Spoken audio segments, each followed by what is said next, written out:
大家早安。今天的天气还是受到低压带的影响，比较偏南风、西南风的天气，导致今天的天气相对来说还是比较不稳定。特别在嘉义南地区，还有台东山区跟离岛的金门、澎湖，都还是要注意会有局部大雨或豪雨出现的机会。其他地区也多的是局部短暂雨的情况发生。而据在中南部地区整体的下雨来看的话，会在下半天之后逐步的缓和下来。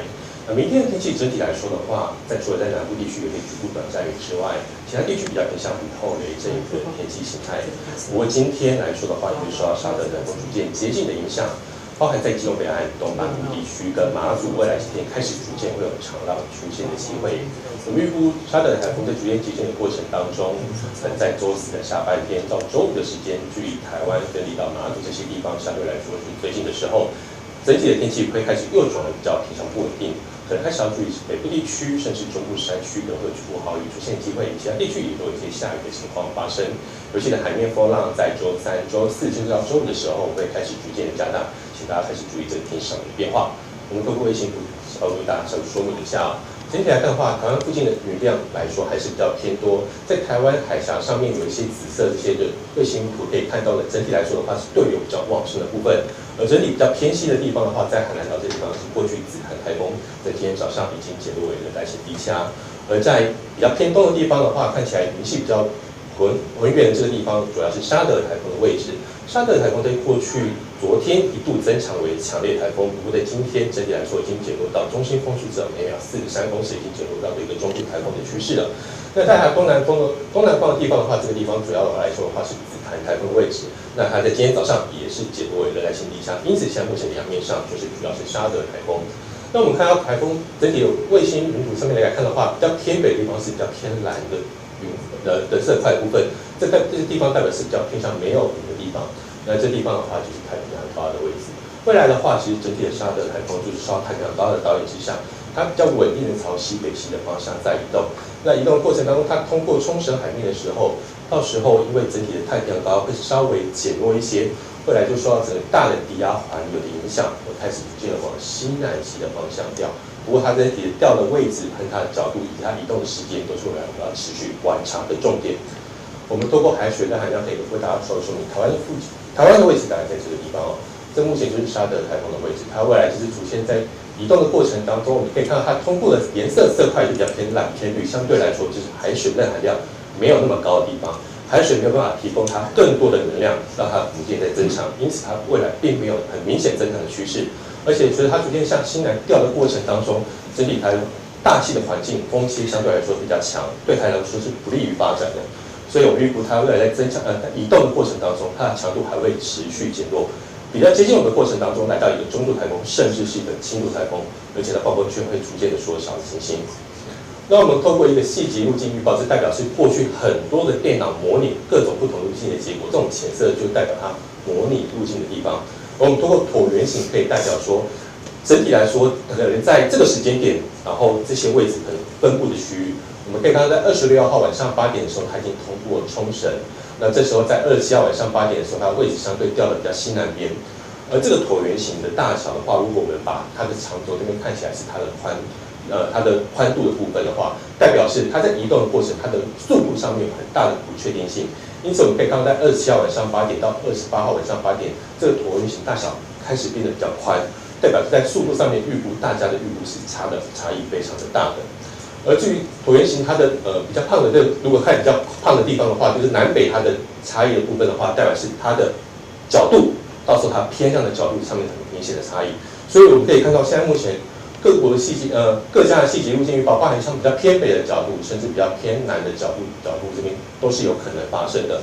所以说可能在周四晚间到周五这段时间，我们整体对它的预报上面都还有一些高度不确定性，它偏北偏南的角度对我们的风跟雨就造成很不一样的影响了，这为大家稍微说明的。那我们先来透过雨量图来稍微为大家说明，在今天整体的天气，从过去这段时间我们的观测，整体雨量最多的地方，包含在中南部地区跟台东山区，下雨情况都是比较明显的。透过雷达回波图，我们可以看到未来整体降雨分布的情况，我们现在可以看到比较偏绿色、蓝色都是代表可能有小雨的地方，可是偏黄跟红的地方代表是大雨或者是瞬间强降雨比较明显的地方。这些地区都还是分布在南部地区跟台东地区及澎湖、金门。因此，我们在今天上半天还是要特别注意，这些地区可能还都有局部大雨或豪雨发生的机会，其他地区天气依旧是比较不稳定的。不过下半天之后，这种比较明显的降雨的区域会逐渐向西移，整体的雨势会开始逐渐的趋缓下来。我们透过今天白天跟晚上的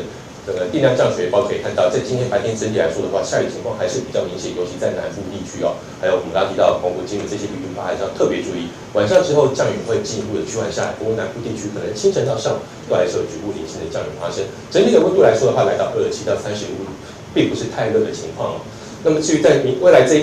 未来这一周的降雨趋势来看的话，明天来说还是受西南风的影响，所以南部地区偶尔还是会有局部的降雨发生。而在中午过后的话，包含在西半部的山区哦，还有东半部地区，可能都还是会有午后雷阵雨发生的情况。而到27号白天的时候，沙特台风外围系逐渐的接近过程，可能对基隆北岸跟东北部地区带一些比较零星的降雨发生而已。那么南部地区的话，还是要注意清晨到上午有一些局部的下雨，其他地区影响午后雷阵雨的天气形态。沙特台风可能最快在礼拜4的下半天到礼拜5这段时间，距离我们相对来说是比较近。到时候可能比较偏向西北风或者是北风的影响之下，所以说下雨比较明显的地方，可能包含在北部地区，甚至在中部山区，可能会有局部大雨，甚至会有局部豪雨发生的情况。而其他地区也要注意，可能会有一些局部较大雨势发生的情形。不过我们刚刚透过细级路径预报图，都可以为大家说明，整体的它的路径跟它移动角度跟时间，还是有一些比较不确定性的地方，所以整体的雨量分布都还是有高度不确定性的地方。而在周4到周5这段时间，特别也要留意比较偏北风或西北风的影响，所以宜兰地区在周4、那周5的时候，包括在花东地区可能都会有横风发生的机会。那么预期如果这个这个路径持续向西移动的过程进到中国以后，到时候周6、周日比较偏向西南风或南风的影响之下，可能中南部地区还是有一些局部阵雨发生的情形，其他地区偏向午后雷阵雨的天气形态。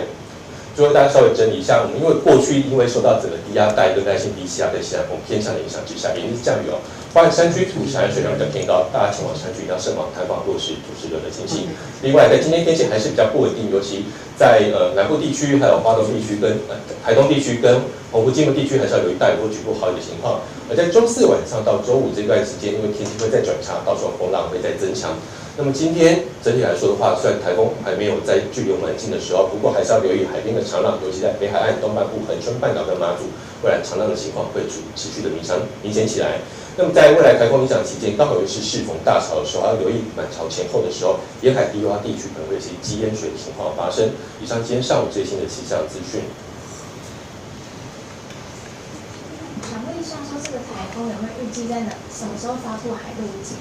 好，我们先透过，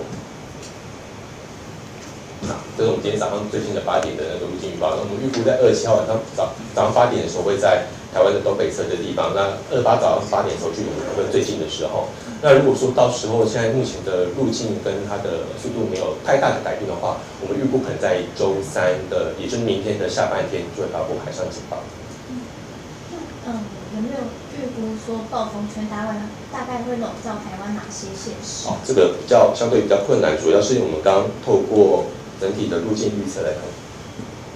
好，我们可以看到，包含在27到28这段时间，它的路径可能有比较偏北的，或者相对是比较偏南。偏南的话，当然对我们影响就大，整体的暴风圈可能笼罩的都市相对来说是会比较偏多一点点。那即便偏北的话，包含可能马祖地区也都还是要注意。那我们刚刚有提到，整体的环境并不是有利于它持续维持现在目前情况，到时候整体的强度会比较减弱，那它的暴风圈也会逐渐的在缩小。那因此，其实在未来，但还是要看它整体的暴风圈它缩小的情况是如何，强度减弱的情况是如何，大概是这样子。那我们也是不排除发布预警报，请大家还是要特别注意。好，请问大家。有机会北部有可能会有这个风雨达到放球这样标准的程度吗？一样，只是要看它接近的程度。如果它相对来说比较偏南边的话，那整体的风雨影响情况是比较明显。以我们现在目前估的情况，目前这条路径来看的话，其实我们可以看到，它相对距离我们台湾还有一段时间，所以北部还不完全一定会笼罩在它的暴风圈里面。那整体来看的话，相对影响比较明显的时候，我们透过雨量的图卡来看的话，大概在北部的降雨来说的话，比较偏向豪雨的程度，然后中部山区也是豪雨的程度。至于风力的部分的话，因为它是目前相对距离并不是那么的近，整体来看的话，到时候风雨虽然增强，不过北部沿海地区可能注意8到9级强阵风。此外，在马祖地区，因为可能相对是距离台风最近的时候，特别要留意这个台风的动态。我想再问一下那个南高屏的大雨啊，是说过去3、4天那个总共就各自大概，比如说像高雄或台南累积雨量总共多少，然后有没有破纪录？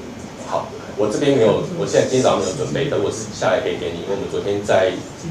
同仁在接受采访的时候，就稍微整理一下过去整体的降雨情况是如何。那的确，因为过去因为降雨非常明显，今天都还是会一些一阵的雨势啊。那所以南部的朋友还是要特别注意今天白天这段时间的下雨的情况。不过下半天之后，整个风雨情况、降雨的情况就会开始逐渐的缓和下来。